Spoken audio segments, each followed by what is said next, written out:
This podcast is brought to you by Carvana. Carvana makes car selling fast and easy from start to finish. Enter your license plate or VIN and get a real offer in seconds, down to the penny.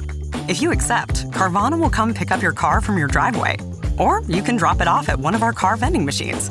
Either way, you get paid instantly. It's fast, transparent, and 100% online. Car selling that saves your time. That's Carvana. Carvana. Pickup fees may apply. We all love a legendary comeback, and Degree Original Cool Rush is back and better than ever. Cool Rush isn't just a scent, it's a movement, a fan favorite that delivers bold, fresh vibes and all-day sweat protection. Whether you have a man that spends hours in the gym, heads into the office early, or is just trying to stay fresh on a long day, Cool Rush has their back. Head to your local Walmart or Target and grab Degree Cool Rush, the fan favorite scent from the world's #1 antiperspirant brand.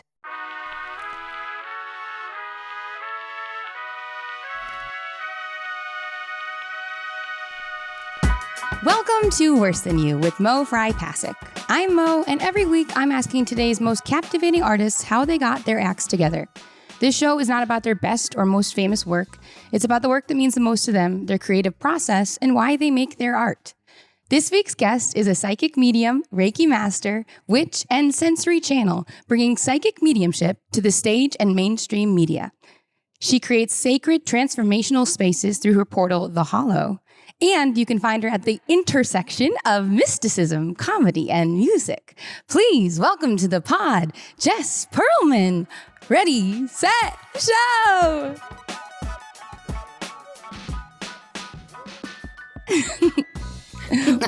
Welcome. Hi, Mo. Thanks for having me. It's so funny because it's like, yes, today is Halloween that we are recording. Yes, good ween indeed. Good win to you.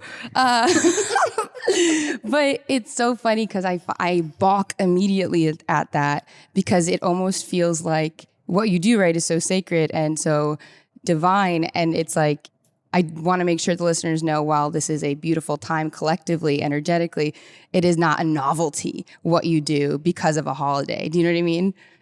Yeah. The veil is thin 24/7, 365 for me. Say this. So it's funny because, like, I think I had a religious cousin one time that was like, you know, having a hard time with me stepping into mediumship. It's been 5 years now this December. And I think the belief was like, we don't wake the dead. And I was like, no, you don't understand. They're waking me. Yeah. Like, they are waking me at like 3:33 a.m. Okay. Like, I'm not knocking on their tombstones. and if you were, guess what? They'd be happy to chat. Yeah, for sure. I do love a grave. I do love a taco in a grave. My sister and I, when we would ignore chores as kids, we would go to the cemetery and find the most beautiful name and make a whole story about them. I love that. It's heaven. I also want to clarify when I said, like, I do love a grave, I meant, like, graveyard. I don't mean, like, I'm eating a taco in an open grave. Oh, some people do that. Yeah. No, I hear you. The Addams Family, I feel like that would be just a classic ritual, maybe. Yeah. And tacos is like something fun and kitsch. And then, like, in a grave. I love tacos. They're just, like, easy. You can take them anywhere. You know, they're just a good handheld, a baguette sandwich. That's good for graves. Anything handheld. And that's kind of your expertise here, right? Like handheld foods in graves. That's what we brought you on here. Talk on the horn here. I got Jess Perlman. This is really important. No, it's funny because food is actually something that comes through a lot from spirit when they're identifying or like talking about portals for how to connect. It's like food, music, tokens of importance, objects with energy. That came up in the show last week at Dynasty Typewriter. Well, this is a great spot to jump off. Yeah. Because one, I already can't wait because like food is so grounding and corporeal, if you will. Right. And it is. Yeah. It's like the most arguably. So I'm excited because what you're doing now is you're taking this mediumship and bringing a sense of like light but entertainment to it. And you did a show at Dynasty. So you can tell the listeners and incorporate or whatever food story about your show last week. Yeah, of course. So this was my third time channeling live on stage at Dynasty, and I just love that venue. I love the people there. I love the crew. I love the owners of the theater. I love how it feels there. It is so witch friendly.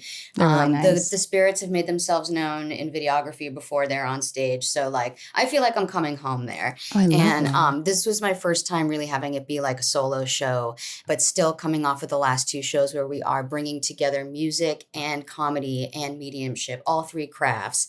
And it's sort of a 90-minute ritual celebration. This time of year is actually very painful for some because it marks the midpoint between the equinox and the winter solstice is like this time of year right here. And then we have a lot of different cultures like pre-Halloween, Samhain. I mean, we have like Dia de los Muertos. Like this is the time where we move towards the winter, and a lot of death does happen this time of year. And for many people, it's sad. And for many people, it's both sad and celebratory and wondrous because many of us are not afraid of spirit and feeling connected and loved by spirit. And for many of us, we understand and have relationships with these entities as sort of guardian angels, loved ones. And it can be very painful when we lose them, but many of them want to still be connecting with us and communicating with us.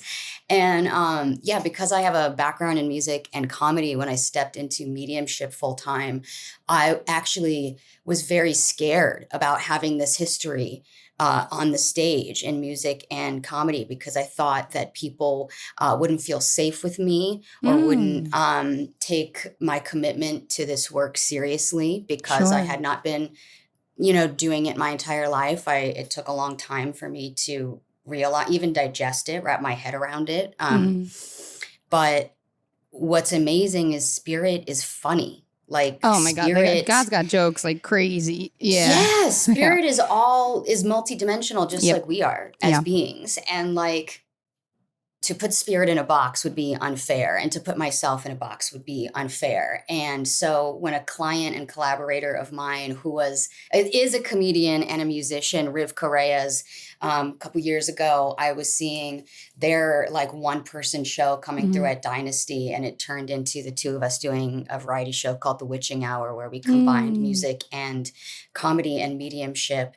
And then it just evolved into To the Hollow. And this one felt the less variety and more of a real through line of magic, like real magic all the way through. Yeah, and I think I think this is the same, and I like interviewing you because we interview all different artists, but psychic mediumship feels so abstract to people or taboo, but it is just the same as allowing yourself the permission to step into an identity of actor, of writer, of all these things that we have either personal conditioning against or, literal pushing against. And so it's that sort of blind act of faith of stepping in beyond either societal fears or judgment or ethical fears or, all these different things that you have to step into the identity of medium, of, all this energy work. And it's interesting because we kind of ask people like constantly, like, how did you get this? And it usually is by approaching things from the side, like the Jungian dream. It's like, well, I started this show and it was close to what I wanted. And then it just, permission comes each step of the way, like allowing that in. For you, are those like conscious things of stepping into it? Or was it like, I like this a little, I like this a little?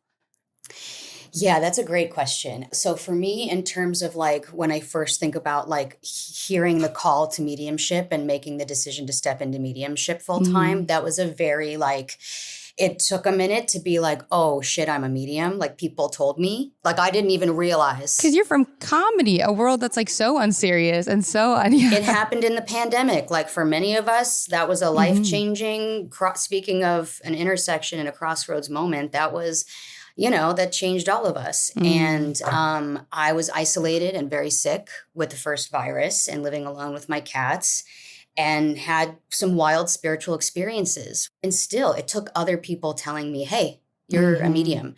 And I had to watch a documentary about medium. Like it took a minute, and it was hard for me. My parents had a hard time with it. I lost a best friend of 16 years.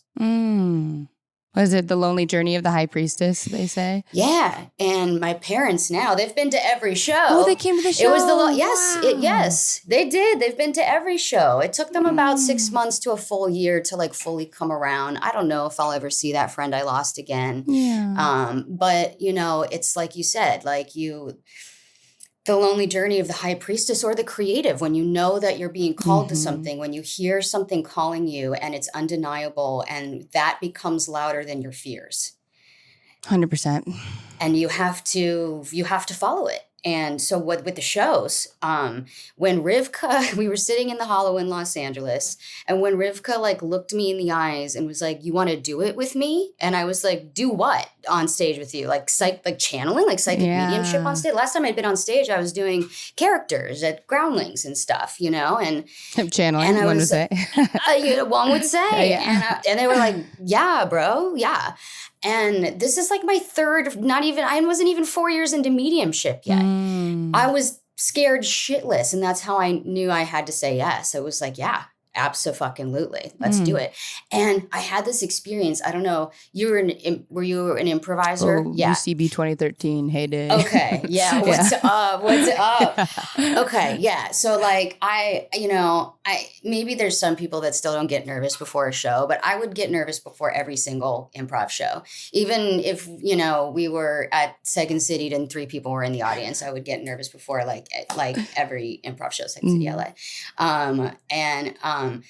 There was something that happened in doing this, because I wasn't doing improv. I wasn't playing a character. I wasn't performing. I was just facilitating conversations with comedians and musicians and spirit. Yeah. And I felt so alive.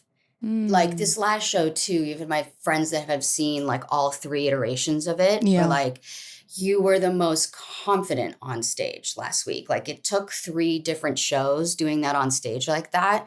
By the 3rd one, it felt like there was no separation between anyone in there. Was it just practice, or was it actually like mindful, like this time I want to try this? No, it's practice. It's experience, because it's one thing being like virtually, like if I was channeling for you right now, it would be another thing for when I channel in person or I channel in group settings.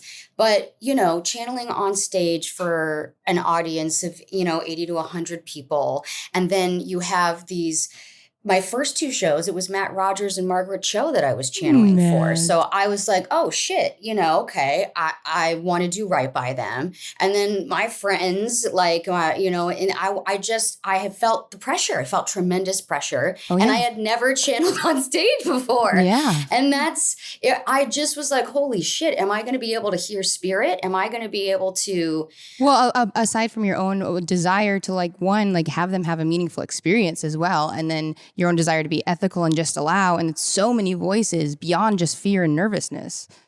Yeah. My most important priority is always to serve with integrity. That's like the most important priority to me, is to serve with as much grace and integrity as possible. And so when you add all those elements to it, I just was scared. It was unprecedented for me. And, I think that that's a huge part of the artistic process, is like fear can be paralyzing. Fear can stop us from writing the thing, from doing the thing, from trying something that we're not sure is going to be received. Completely. Like we don't know how, but the fear, if the fear is driving the car, it's a problem. But if you can move it to the passenger seat or the back seat or shove it in the trunk, like you're cool. I don't think you have to eradicate it completely. No, well, I think you're especially suited for fear, right? I think anybody who has a relationship with the unknown has a relationship with fear that is much healthier, even if it might look like macabre or it's like, no, like death is the unknown in most senses. And so for you, fear is the unknown. So it's like, oh, I know this feeling.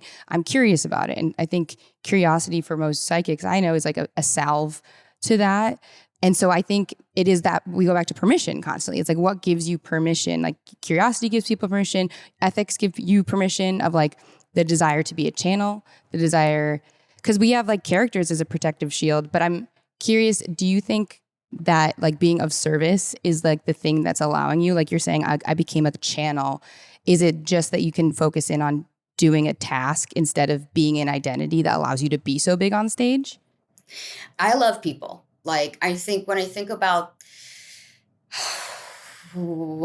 when I think about the things I will miss most when I leave this realm, my physical body, it will be the people. Yeah. You know, I'm sure like without a body and not being able to eat or music or whatever, but like I've just always loved animals and people. And I love spirit the same way and like nature. And because I have maybe 5 or 6 placements in Scorpio. So I'm intense and very loyal and, you know, very much a medium. That makes sense. So I know that it's like, okay, the unknown spirit, doesn't that spook you? Doesn't that scare you? And I'm like, no, you know what scares me? Donald Trump. That scares me.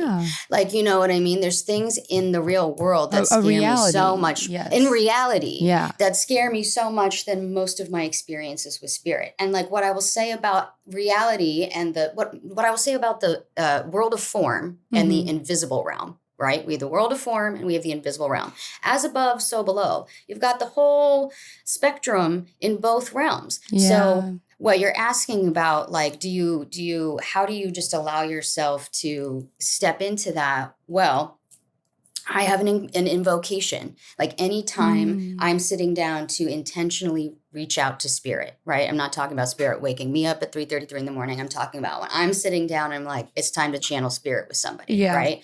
I set my energetic boundaries. I say it with my words. I say it with my hands, with my energy. I say it with all parts of myself. What tone, what energy I'm willing to work with, what messages I'm wanting to receive, the types of entities that I'm open to connecting with. And those, I'm so clear with my boundaries. And that's what makes it possible.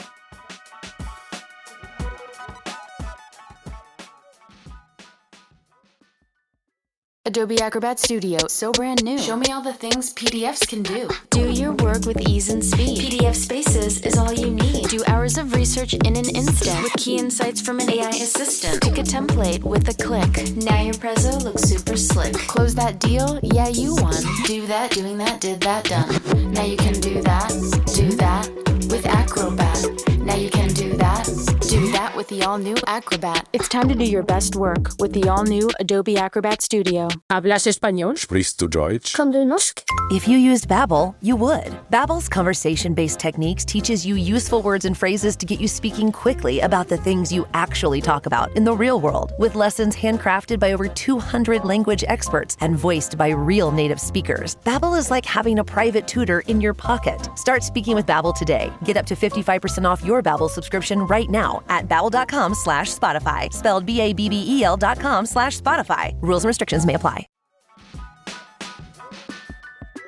Is your mediumship, is that like feeling based? Is it hearing based? Is it like visual? Or is it a mix for you?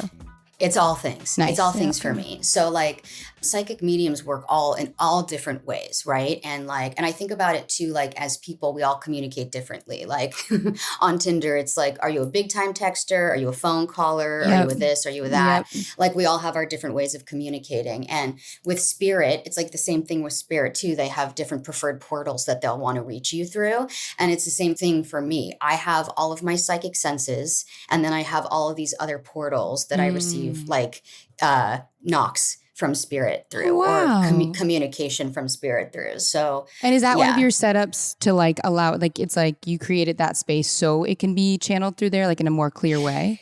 I mean, that's what the hollow is. Yeah. Like the hollow is the name of the energetic space. So like it's a physical space here in Portland. It's been a physical space in LA. I brought it to the stage at Dynasty Typewriter. More than any physical space, it is an energetic space that it was gifted to me. It was given to me December of 2020 because I was scared to step into this work.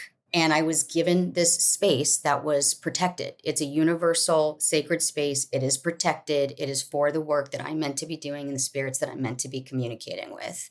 And that's where I go.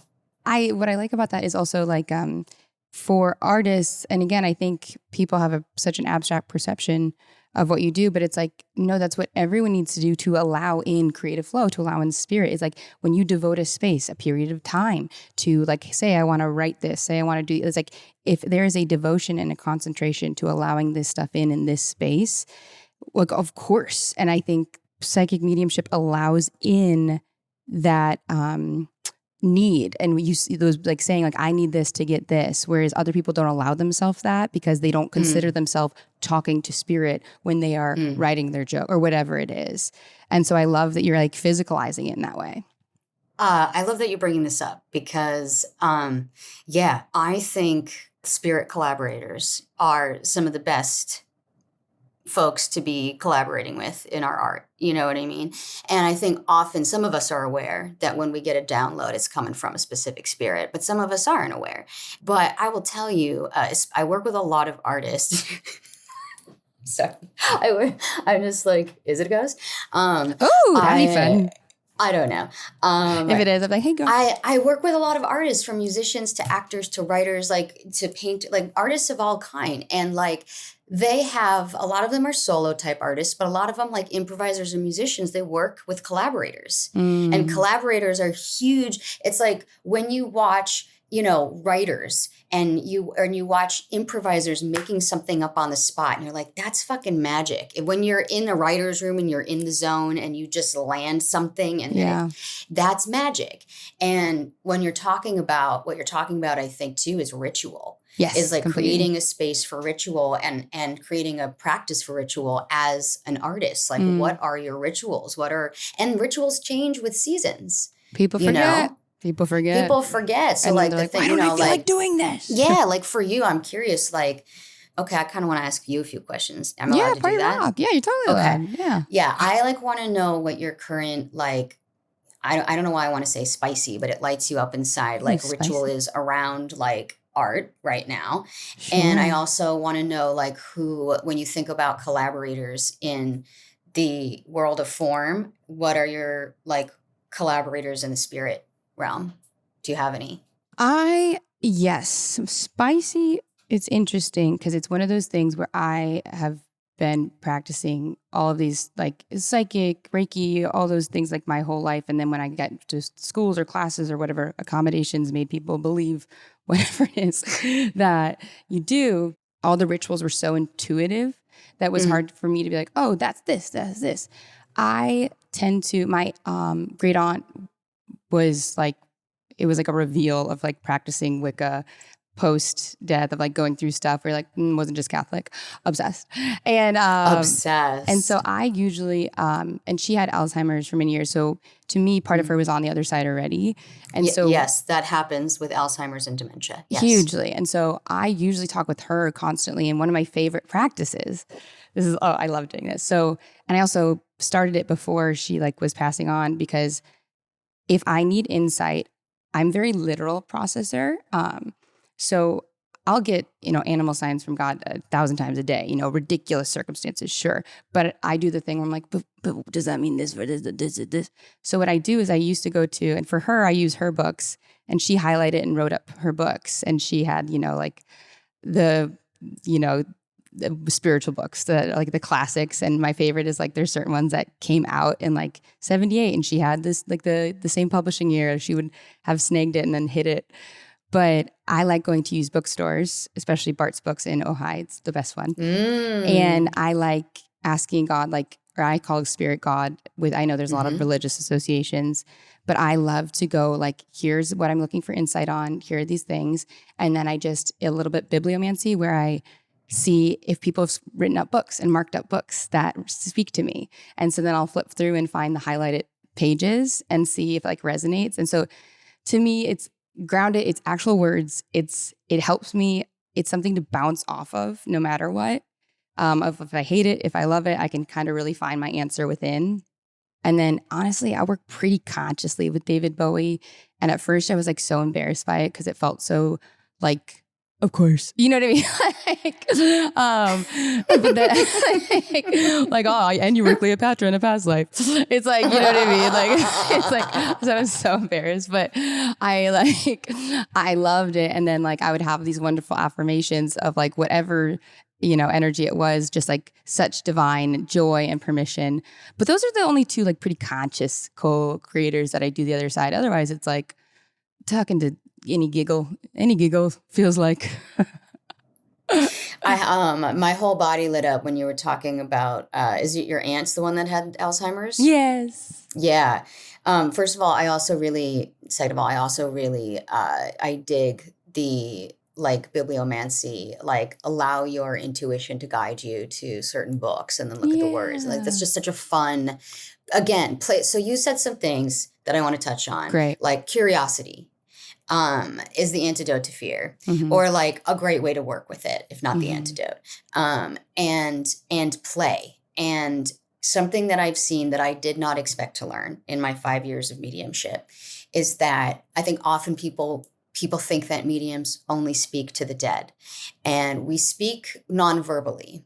We are masters of nonverbal communication, telepathic communication. And so we're not necessarily always speaking to the dead. I speak a lot to animals who are alive and entities that are alive. And I especially have been most blown away, moved by, and fascinated. I have so many questions about communicating with folks who are still alive but have Alzheimer's and dementia, who their souls are already exploring other realms, and they are alive and they are nonverbal, but I am receiving very specific information from them that I am able to pass on to their loved ones because they're nonverbal.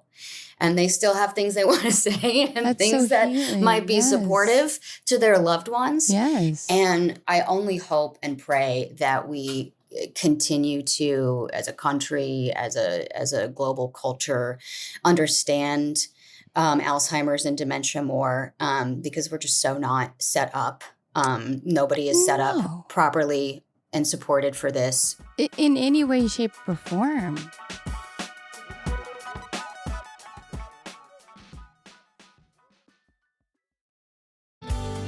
Getting ready to step into your career era? Set yourself apart with Adobe Creative Cloud Pro for students. Hone your skills with apps like Photoshop, Illustrator, Premiere Pro, and more, powered with the latest in creative AI. Students save over 55%, so you can build a portfolio you're proud of. Launch your future with Adobe Creative Cloud Pro for students. Visit adobe.com/students to learn more.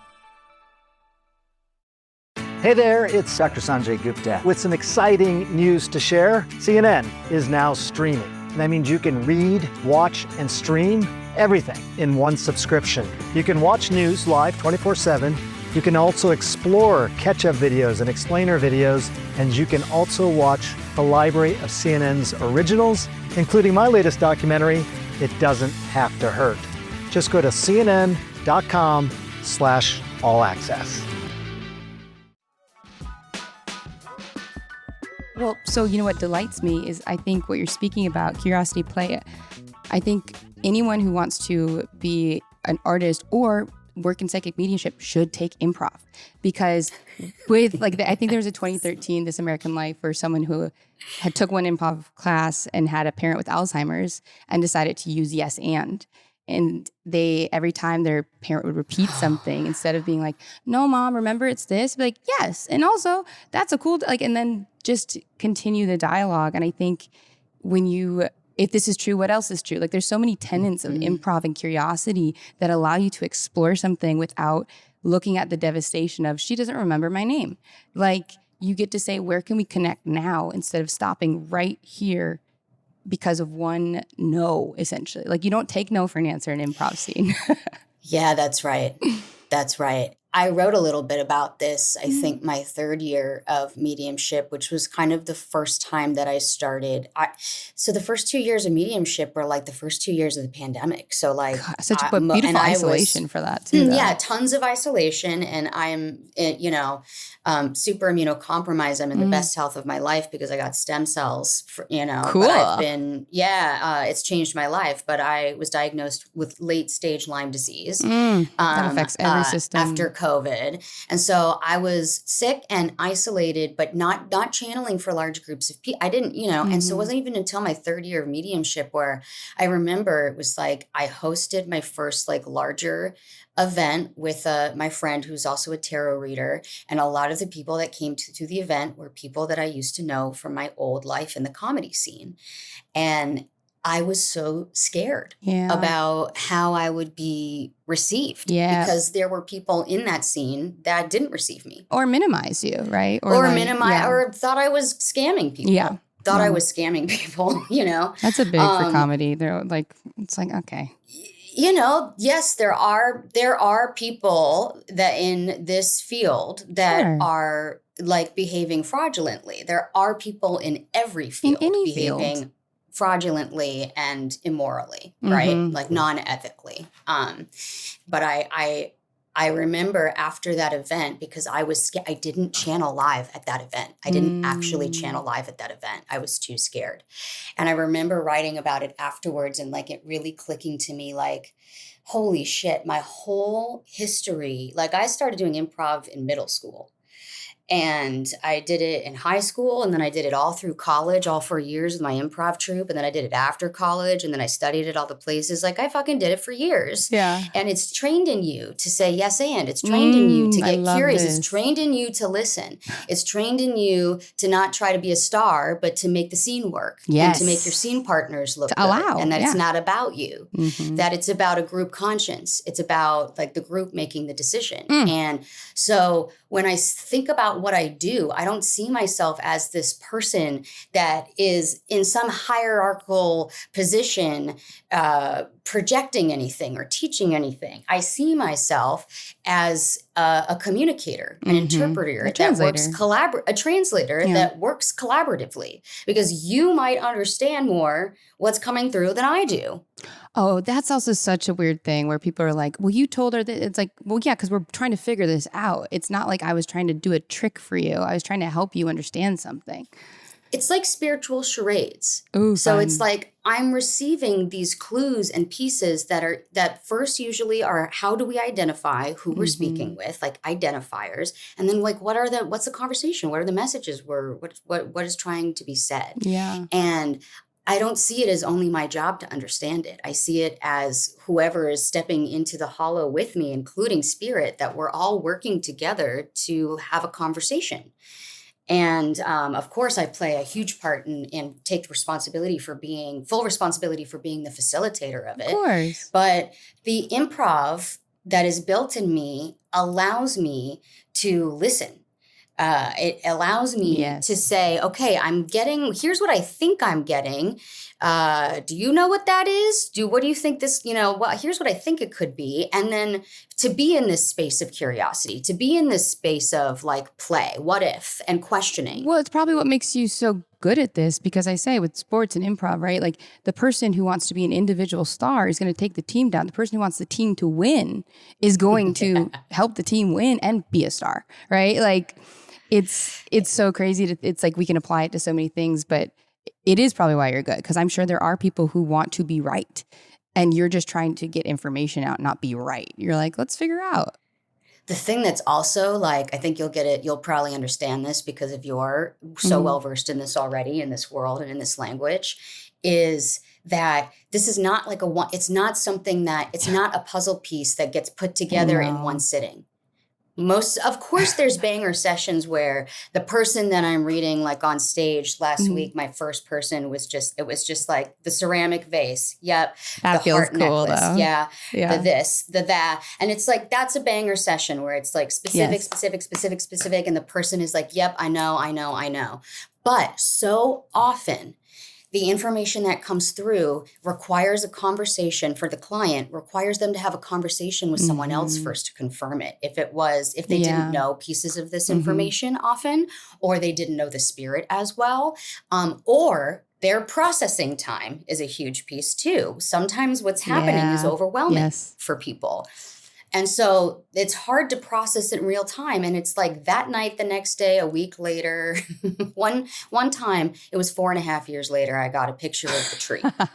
And because he didn't know it, he had to go back to his hometown and have his mother show him what the tree was that his stepfather was talking about. So when we're talking about, like you're saying, your psychic boundaries, all these things, and you're starting to do practices, like when you then decided to like start giving these, how on like a more mechanical level, like how did you decide like this feels good, I want to allow this in, I want to express this? Like was that hit or miss? Like what was that like?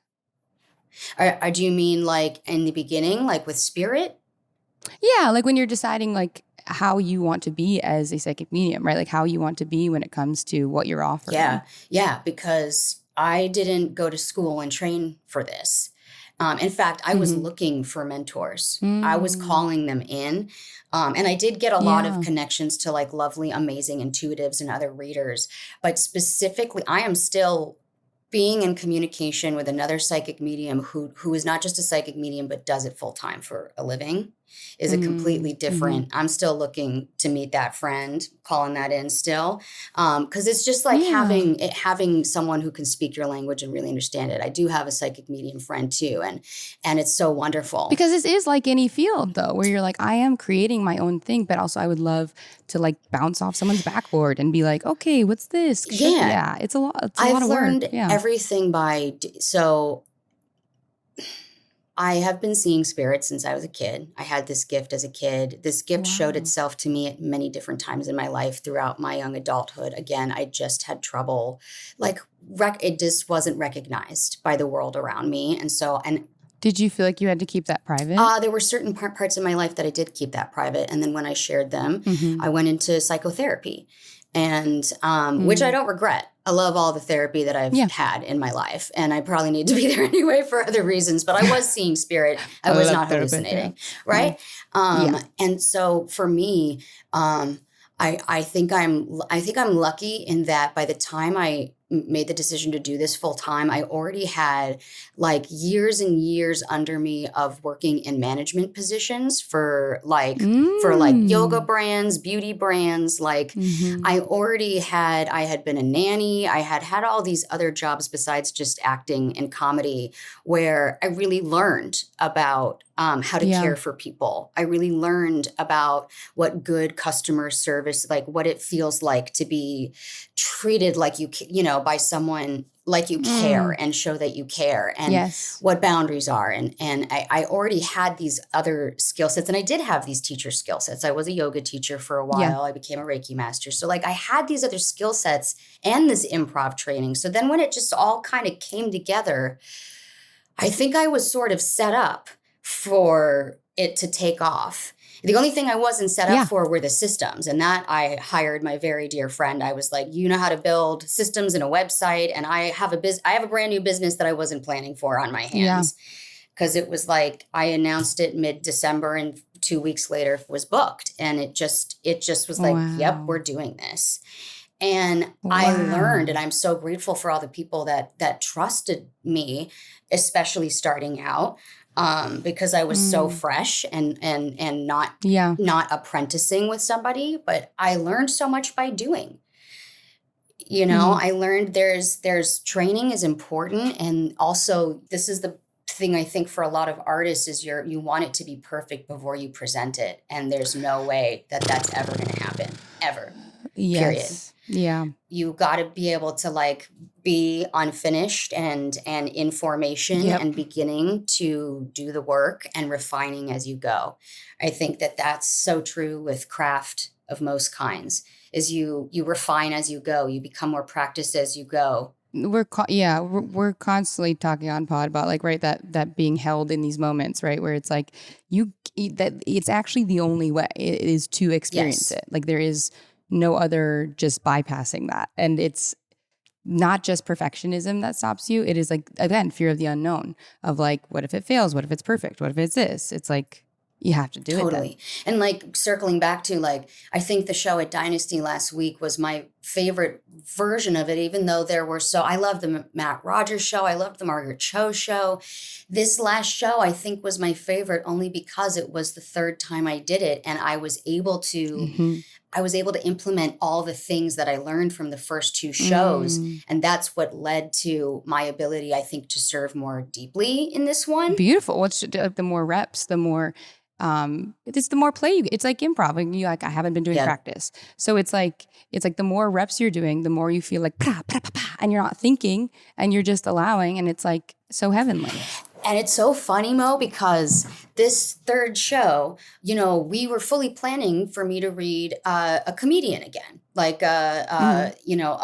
well-known and well-respected and beloved comedian. And we came so close. We had 4 different people that we came so close to that were interested but had date conflicts. Yep. And I kept saying to my director, Ruha Taslimi, who's also an improviser in the show, Ruha, I love Ruha. Yes, we love. Oh my God. We Oh my love. God. And having a direct, like that's also what was different about this show was Ruha was my director, the side director this time. And I had, Rivka as my producer. And it was just so having a team and Ruha to bounce things off of from a directional point. And, yes, I just kept saying to Riv and Ru, like, I'm kind of getting the feeling that I'm supposed to read the audience for this show. Like I'm supposed to read, I don't think I'm supposed to read a celebrity guest. I think I'm supposed to read the audience. And, it was so clear because then the New York show that I thought that the Dynasty show would go to New York next year, but the show that's going to New York next year is a completely brand new show. It's that's really exciting. It's a completely brand new show. And I read the audience in that show. Did this show pivot that for you, or was that just it happened? Spirit pivoted that for me. One of my Spirit collaborators on the New York show pivoted the direction from the Dynasty format to a brand new show. So do you decide, like, is it each time you're working with the same collaborators, or are you like, hey, I want this energy, who's coming in, let me audition you? Like, how does that work? I still am mind blown by the spirit that is helping me with my New York show, because I knew him in college, and we did not maintain a close friendship after college, but I always had nothing but, beloved, reverent feelings for him.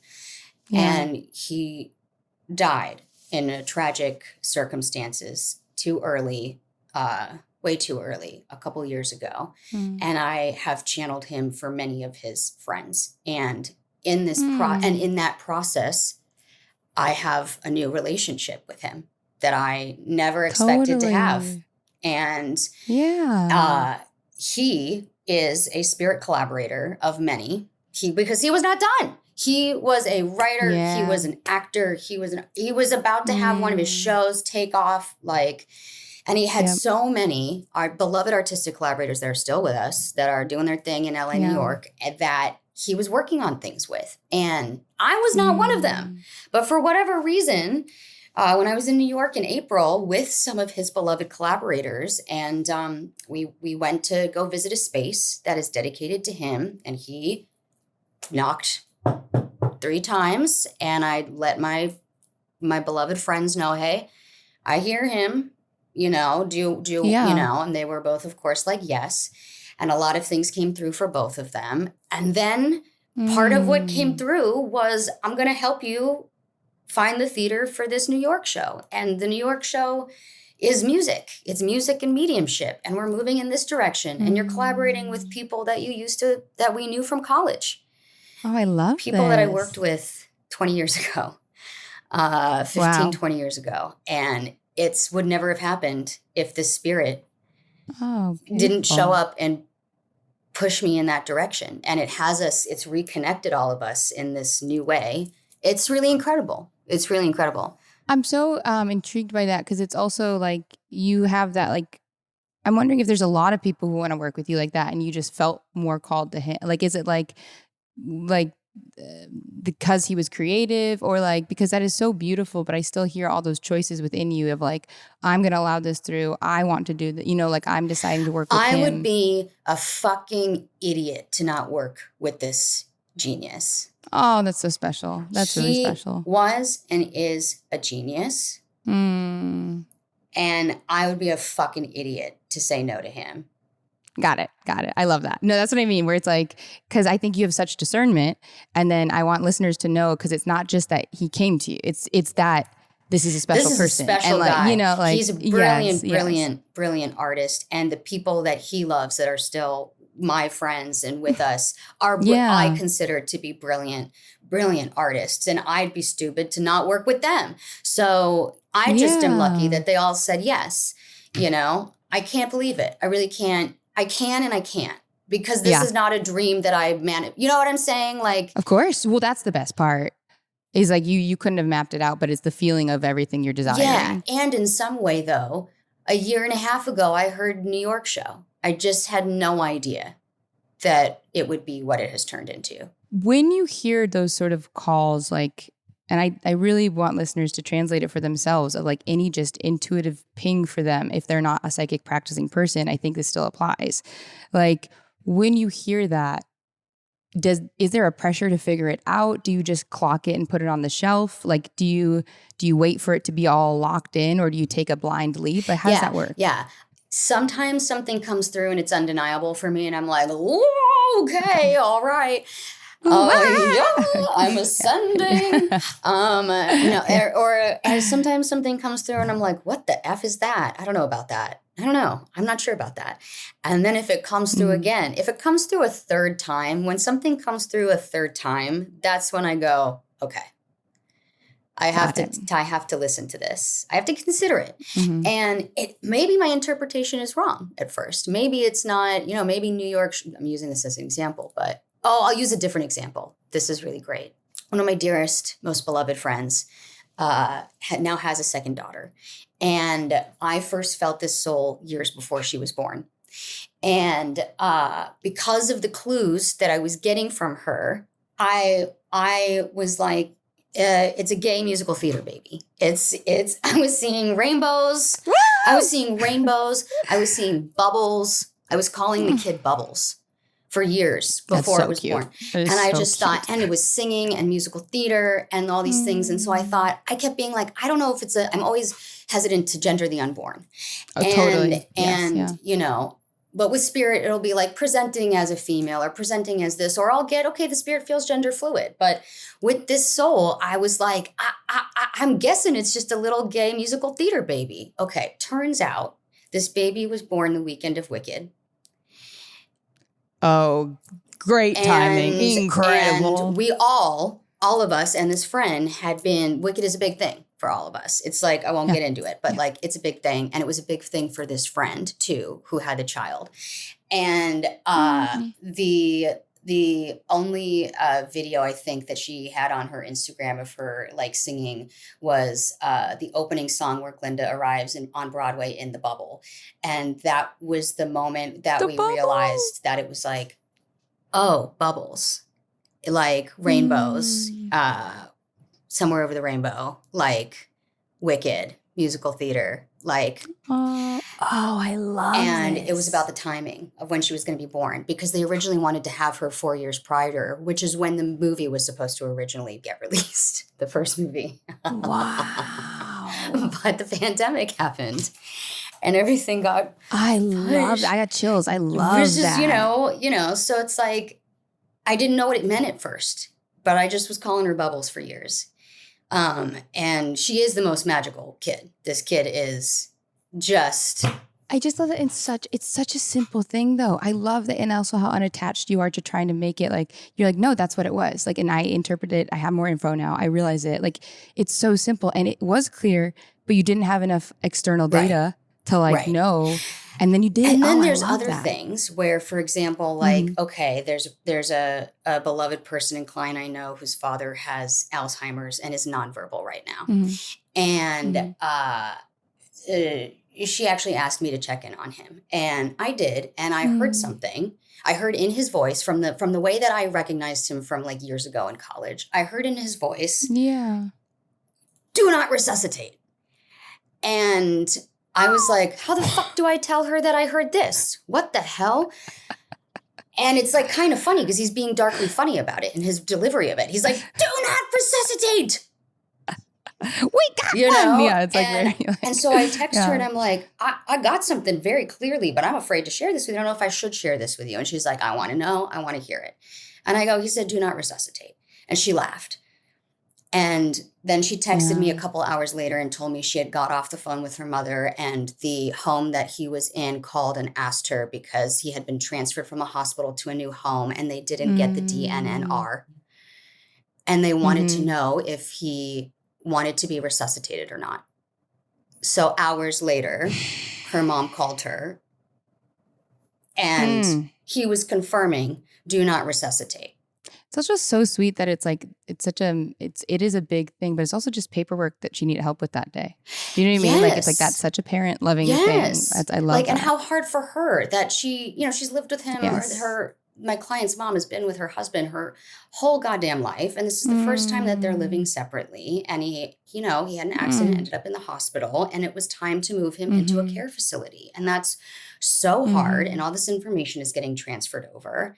And here he comes in with this joke, which is so like him because he was a comedian and a playwright, a drama guy.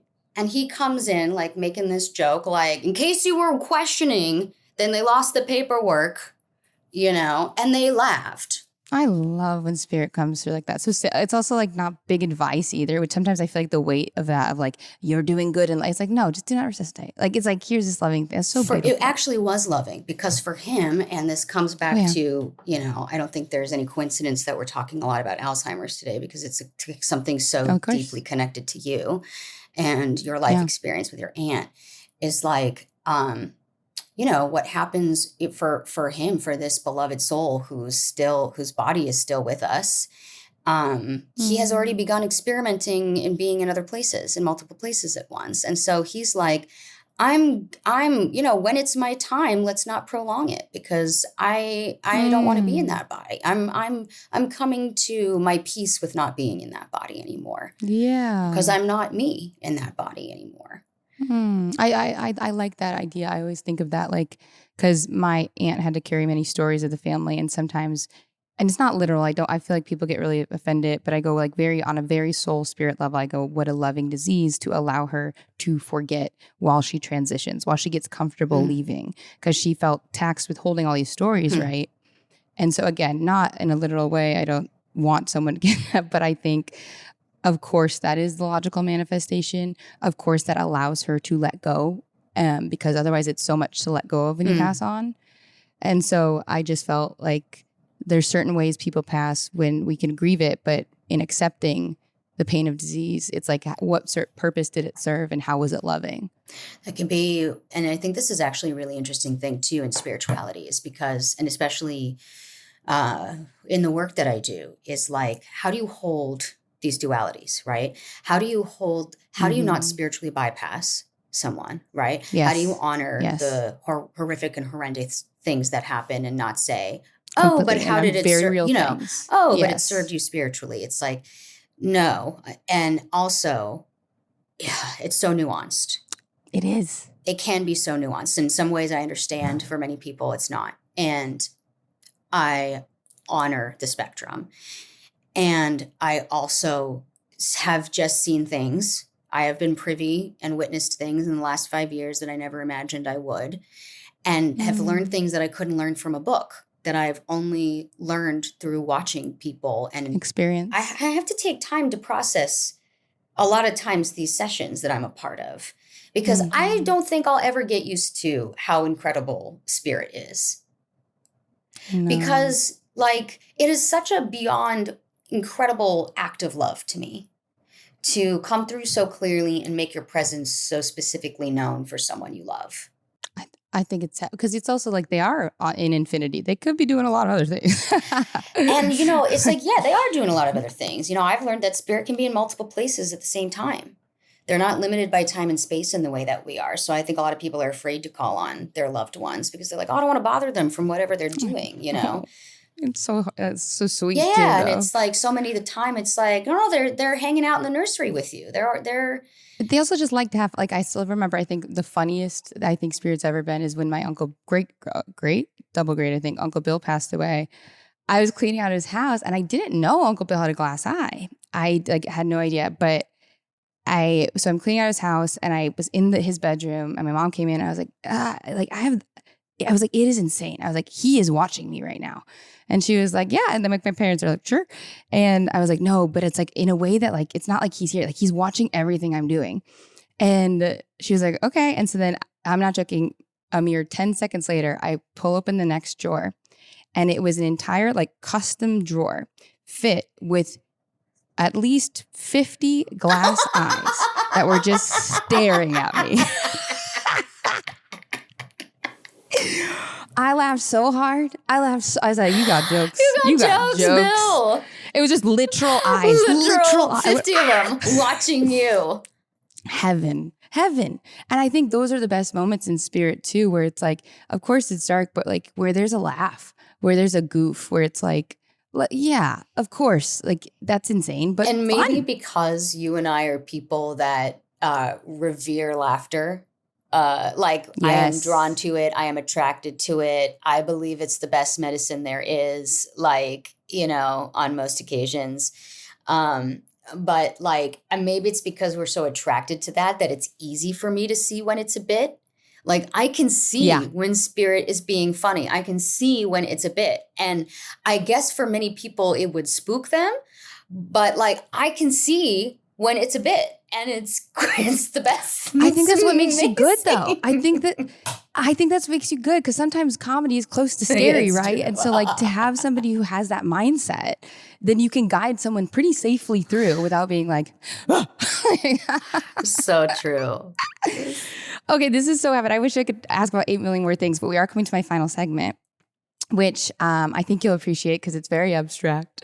But it's also in line with what we've been speaking about. It's called Thank You for Holding My Poems. Oh, yes. And it is based off the Russian poet Anna Akhmatova, who during the Great Terror, it was illegal to publish poems of resistance. So her and her creative collaborators memorize edits of each other's works, poems, essays.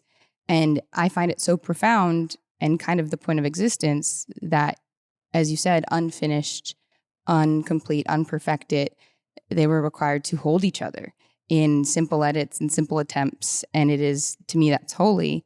So for me, a poem can be on a day where you felt worthless or nothing. A barista said, I love your hat. And you felt connected and you felt there. But it could also be your Sistine Chapel. But it's a moment that reminds you that you're here and you're expansive and creative and meant something to you. And so I'd love for you, anything that comes to mind in your journey here of a moment that was a poem for you. Okay, so I actually wanted to read a poem to you. Oh, beautiful. I love this so much. One of my sister witches, one of my coven sisters, introduced me to this book of poetry called Full on Arrival, FOA. And just says at the bottom, it says, come here and they ask for love. There's no author written anywhere. Already got chills. Already love it. I'm locked in. Okay, so I did select 2, but I'll read the first one and we'll start there. And if we finish there, great. Oh, we can do both. First day. The known, capital K, right? The known is a babysitter whose leg we will not let go of. She is trying to do her duty in dropping us the hell off on our very first day. We've got no idea that our mother's the one waiting inside the school, wondering what's keeping us. Oh, the wonders she wants to teach. Oh, let the unknown undo you. Lie down, baby.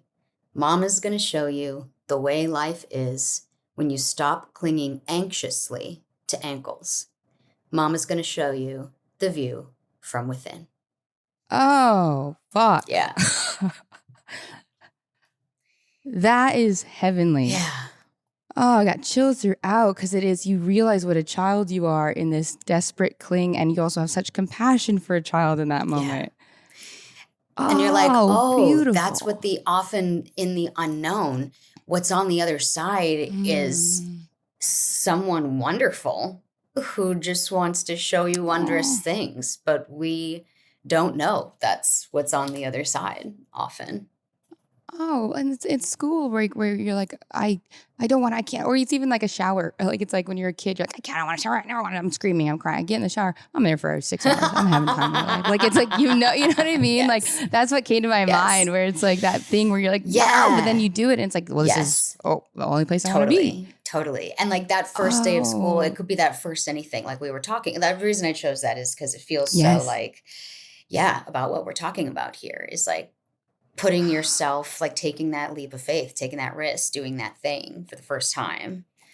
But it's also funny. That poem is funny.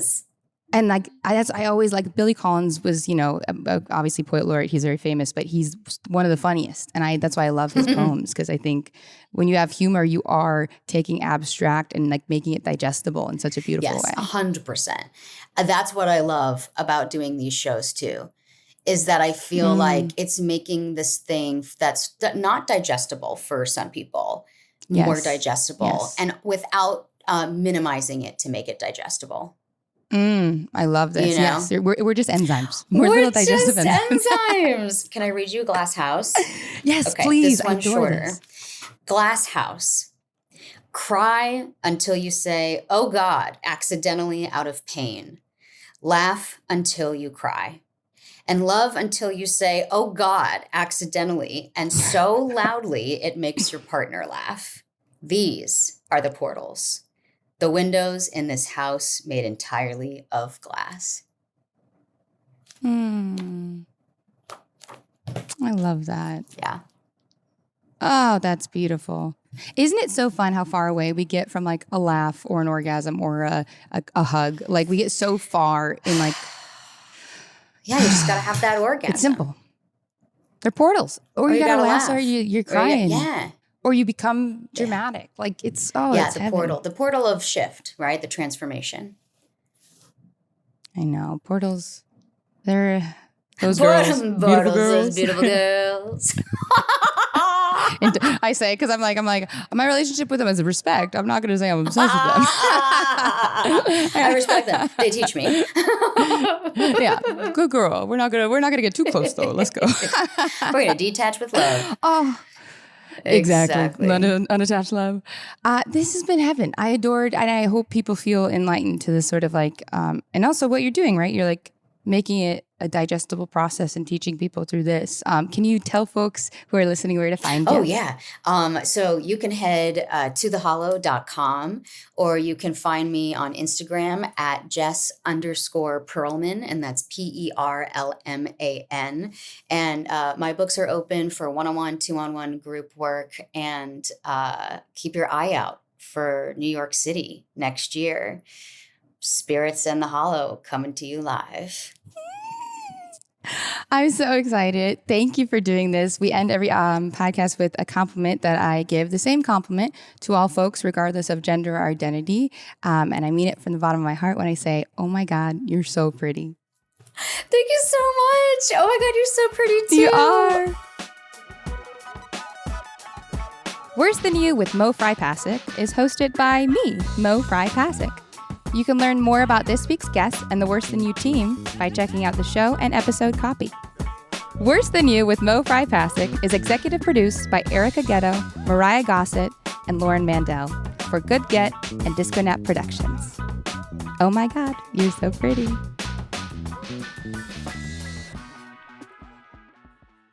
There are people that have just entered this space. Not corporeal ones that are pretty rock. Everybody's watching. Now that's a good get, baby. That's a good get.